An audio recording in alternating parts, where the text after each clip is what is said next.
प्रश्न है, कोई धनराशि साधारण ब्याज पर 4 वर्ष में स्वयं की 2 गुनी हो जाती है। ठीक है, ये कह रहा है कि साधारण ब्याज पर 4 वर्ष में स्वयं की 2 गुनी हो जाती है, यानी पी अगर 100 ली तो वो डबल हुई सीधी। इसका मतलब उसके अंदर ब्याज शामिल था तो वो 200 हो गई, यानी वो अमाउंट है मिश्र धन। और इसका मतलब ब्याज कितना मिला, 200 में से 100 माइनस करो तो ब्याज 100 का मिला। कितने टाइम में हुआ ये, 4 वर्ष में ये मामला हुआ। ठीक है, स्वयं की दुगुनी हो जाती है।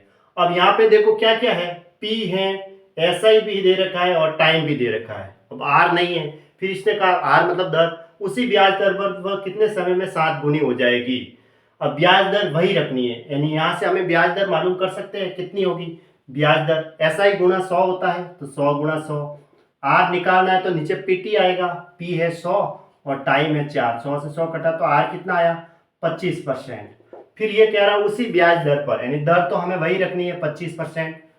कितने समय में 7 गुनी हो जाएगी, टाइम इस बार निकालना है और 7 गुनी हो जाएगी, यानी कि पी अगर 100 होगी तो वो 7 गुनी हो जाएगी यानी 700 हो जाएगी। तो ब्याज कितना हुआ 600 का, 700 में से 100 गया, 600 का ब्याज हुआ। टाइम निकालना है कितने समय में हो जाएगी, टाइम निकालना है तो ऐसा ही गुणा 100 लिखेंगे, ऐसा ही तो 600 है गुणा 100।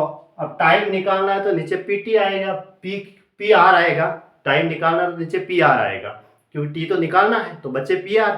पी आर को फिर नीचे लिखेंगे, पी है 100 और आर कितना है 25%। तो 25, 100 से ये 100 कट गया तो 25 से ये काटा तो 25 दूना 50, 2500 का 100 यानी कि टाइम कितना आया 24 वर्ष। ये इसका आंसर हो गया 24 वर्ष, यानी ऑप्शन सी सही है।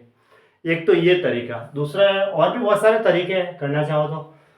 कोई धनराशि 4 वर्ष में स्वयं की दुगुनी होती है, देखो 4 वर्ष में हो रही है ये दुगुनी, तो वह कितने समय में 7 गुनी हो जाएगी, कितने समय में यानी टी समय में 7 गुनी हो जाएगी, मैंने ऐसा लिखा।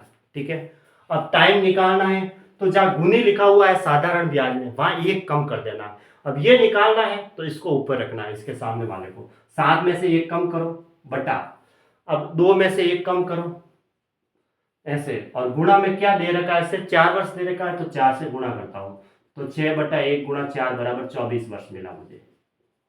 ठीक है, ये तो एक शॉर्ट तरीका हो गया प्रश्न का, अगर हमें दिमाग में तो हम इसको ऐसे निकाल सकते हैं, नहीं तो ये तरीका भी है।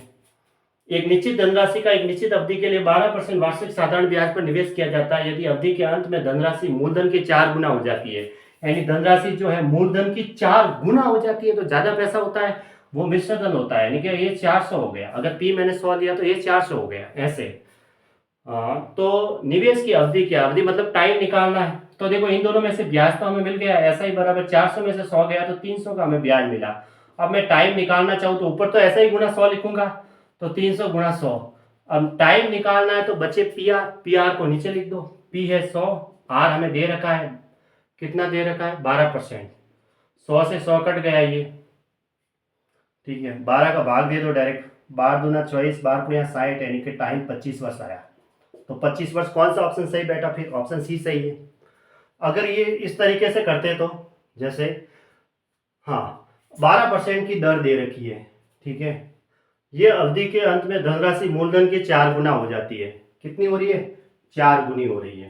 तो अब हमें टाइम निकालना है तो 4 - 1 बटा 12 गुना 100 करता हूँ। ठीक है, 4 में से 1 कम कर दो, 4 - 1 बटा 12 गुना 100 कर दो, टाइम निकलता है डायरेक्ट 3/12 गुना 100। इसको इससे काटा 4 बार और ये आ रहा है तो कितना आया 25 बार, इससे भी आ रहा है। ठीक है, ये शॉर्ट तरीका है। ठीक है, दोनों तरीके ध्यान में रखो, ऑप्शन सी सही है।